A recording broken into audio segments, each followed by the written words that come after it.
Christmas అంటే క్రీస్తును ఆరాధించడం. మనని రక్షించేందుకే యేసు అవతరించాడు. క్రీస్తు రక్షకుడని కొత్త నిబంధనలో 16 సార్లు లిఖితమైంది. ఆ ప్రభువు పాపులను సైతం ప్రేమించాడు. రక్తం చిందించకుండా పాప క్షమాపణ అసాధ్యం. అది పరిశుద్ధ రక్తమై ఉండాలి.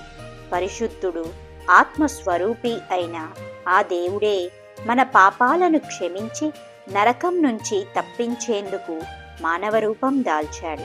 మరియా అనే కన్య ఎదుట దేవదూత ప్రత్యక్షమై, ప్రభువు నీకు తోడై ఉన్నాడు, నువ్వు గర్భం ధరించి కుమారుని కని యేసు అని పేరు పెట్టెదవు అన్నాడు.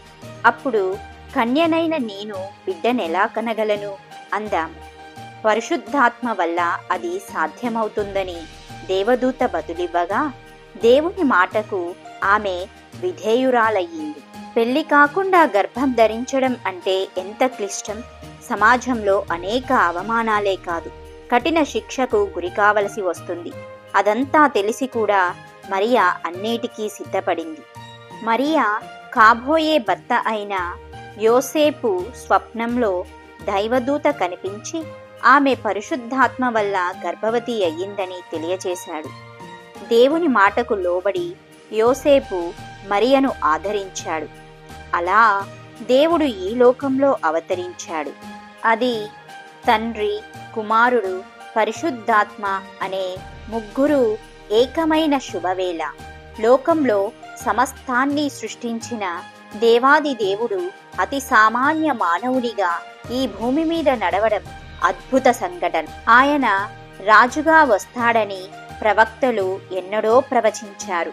మానవులను ఏలేందుకు ఒకరు జన్మిస్తారు అని దావీదు, అతడు ఘనత వహించి సింహాసనాసీనుడై ఏలును అని జకర్యా అనే భక్తులు చెప్పారు.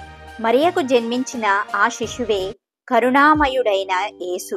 ప్రభువు జన్మించడానికి సుమారు 700 ఏళ్లకు పూర్వమే ఆయన గురించి మీకా అనే భక్తుడు ప్రవచించాడు. క్రీస్తును గురించి మరో కోణంలో చెప్పాలంటే ఎయిడ్స్, కరోనాల కంటే మరణాంతకమైన పాపమనే వైరస్ నుంచి మనల్ని కాపాడేందుకు ఆయన ఈ లోకానికి ఏతించాడు.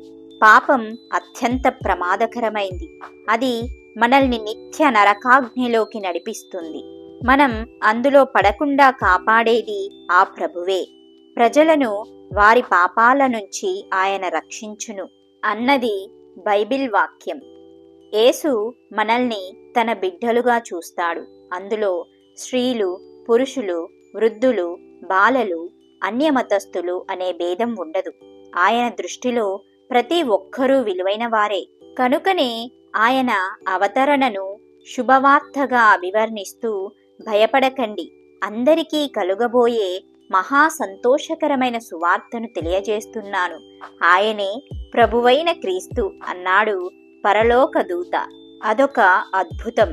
ఎందుకంటే మానవాళి ఇప్పుడు పాపంలో నశించిపోనవసరం లేదు. దాన్నుంచి విడుదల చేయడానికి ఆయనున్నాడు.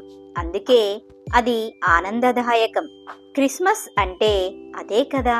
పూర్ణ హృదయంతో యెహోవా యందు నమ్మకం ఉంచు, ఆయన అధికారాన్ని అంగీకరించు, అంతటా ఆయన నీ మార్గాన్ని సరళం చేస్తాడు అన్నది దైవవాక్యం. మన హృదయంలో క్రీస్తును ప్రతిష్ఠించుకున్నట్లయితే ఇక ఆ హృదయం దేవుని రాజ్యమే అవుతుంది. ఆయనే మనల్ని పరిపాలిస్తాడు.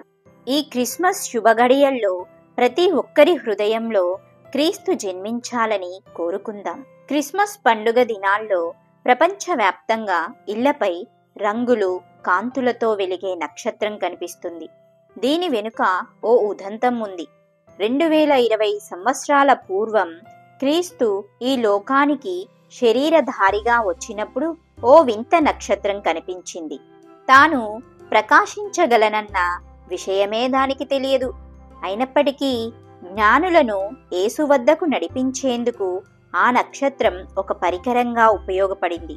అలా క్రీస్తు గురించి తెలియని వారిని ఆయన వద్దకు నడిపించడంలో విశ్వాసి బాధ్యత గురుతరమైంది. తోటివారు నీతి మార్గాన్ని అనుసరించేలా ప్రయత్నించేవారు నక్షత్రంలా ప్రకాశిస్తారని దీని అర్థం. మన మనుగడకు అవసరమైన నీతి సూత్రాలను సులభ శైలిలో బోధించాడు ప్రభువు. యేసు చేసిన అద్భుతాలు అసంఖ్యాకం.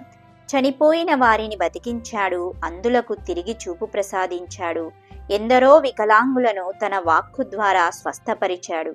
ఆయన మనల్ని ఎంతగా ప్రేమించాడంటే ఘోర పాపాలు చేసిన వారికి కూడా మరణశిక్ష విధించలేదు.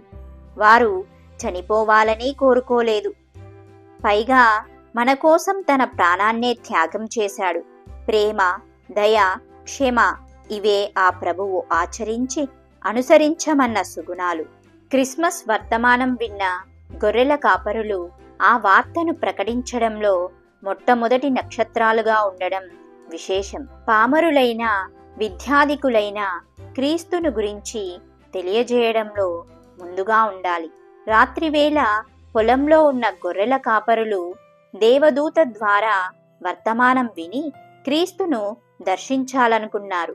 తమ పనులను వదిలేసి వెంటనే అక్కడికి వెళ్లారు. తూర్పు దేశాల్లో వివిధ ప్రాంతాలకు చెందిన జ్ఞానులు వేలాది మైళ్ళు పయనించి జెరూసలేం వచ్చి యూదుల రాజు కోసం అన్వేషించారు. ఆ రోజుల్లో ఇప్పటి వలె ప్రయాణ సాధనాలేమీ లేవు. ఎంతో శ్రమకోర్చి ఒంటల మీదనే పయనించి గమ్యం చేరారు. తూర్పు దిక్కునున్న నక్షత్రం చూసి ఆయనను పూజించేందుకు వచ్చామని చెప్పారు. యేసును కనుగొనడంలో వారి అన్వేషణ చాలా గొప్పది. గొర్రెల కాపరుల అభిలాష, జ్ఞానుల అన్వేషణ మనకు స్ఫూర్తిగా ఉండాలి. Happy Christmas to everyone.